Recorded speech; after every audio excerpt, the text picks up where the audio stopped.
What's up, gang? Today we're going to talk about the WordPress theme and plugin repository, but specifically I want to talk about how this could be built so that what we've seen could never happen again. So essentially, how could this be built so that one person, like a Matt Mullenweg, would not have the power to screw with the items that are in the plugin repository? He could not, for example, replace a popular plugin with a different version of that. Like, none of this subversive sort of shady activity could take place. How should the thing be set up to avoid this?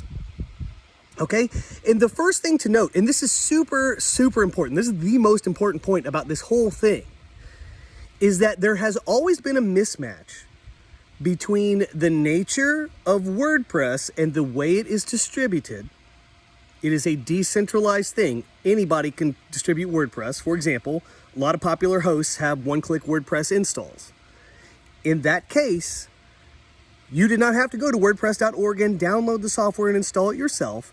It was already there on the host. So it's been sent out to many locations, decentralized, distributed, and then it's sent out to you, the user.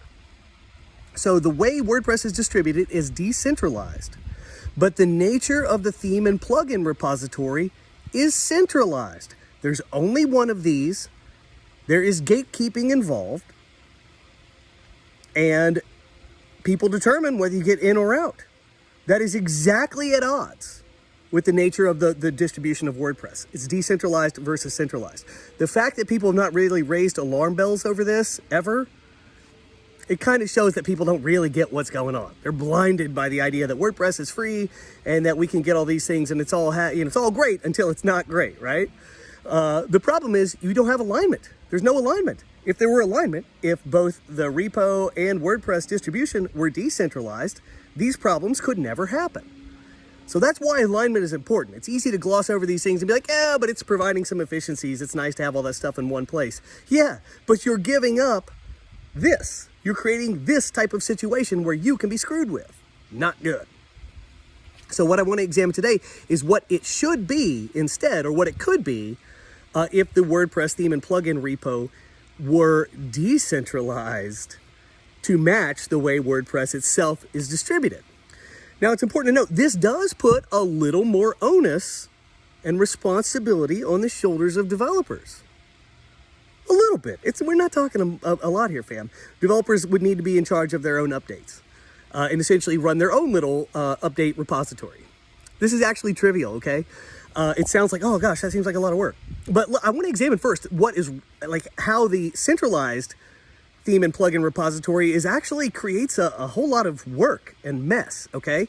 So because the WordPress theme and plugin repository is centralized right now, gatekeeping is required. We know that people review all the stuff that comes in.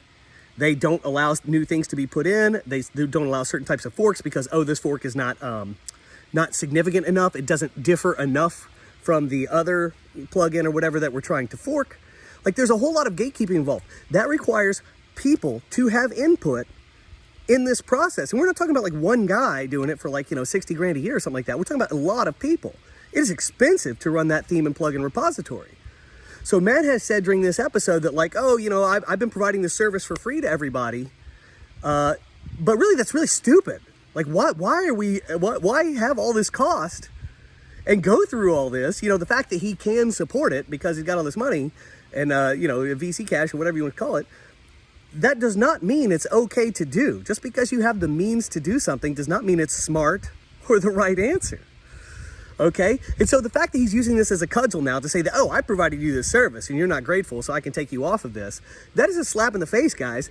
We should be saying, yo, bro, this is a poorly designed system. There's no alignment. And now you want to use that as a cudgel to whip the community. That is so lame. I mean, that's sad, guys. That's sad. Okay, so that's the issue with the centralized versus decentralized. Like, the centralized stuff, you incur a lot of cost. It is not cheap to do centralized stuff. To be a gatekeeper is not cheap. And also to be a gatekeeper is kind of gross. It's not free and open source. It's whatever we say gets through whatever we let pass through our filter is what goes out there. Better hope that's a good filter, guys. I don't trust it. I don't think you do anymore either after this episode. All right, so anyway, let's take a look at what the model should look like if the repo were also decentralized, just like the distribution of WordPress is decentralized. Let's take a look. Okay, so here's a little schematic of what the WordPress theme and plugin repository should look like and how it should work, okay? The circle in the middle represents the core, the WordPress core.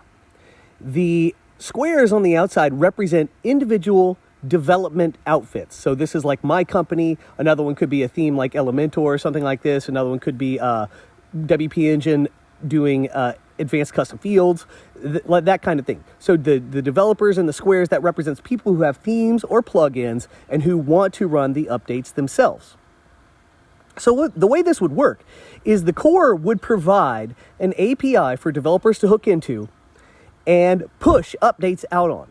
Okay, so you would go to your like plugin screen, for example. It would look exactly the same. You would see an update notification, but the difference is all those updates would not be coming from a centralized repository. They would be coming from the repository set up by these development shops. Each one would have to host its own. That takes away this whole idea of centralization and gatekeeping. Nobody else can say, hey, if you see an update from this development outfit, don't allow it in there.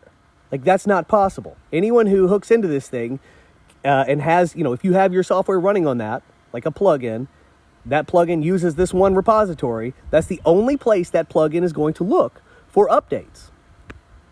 So that's the way it needs to work. Each developer effectively needs to be responsible for their own repo or for their own, the updates and notifications about the updates.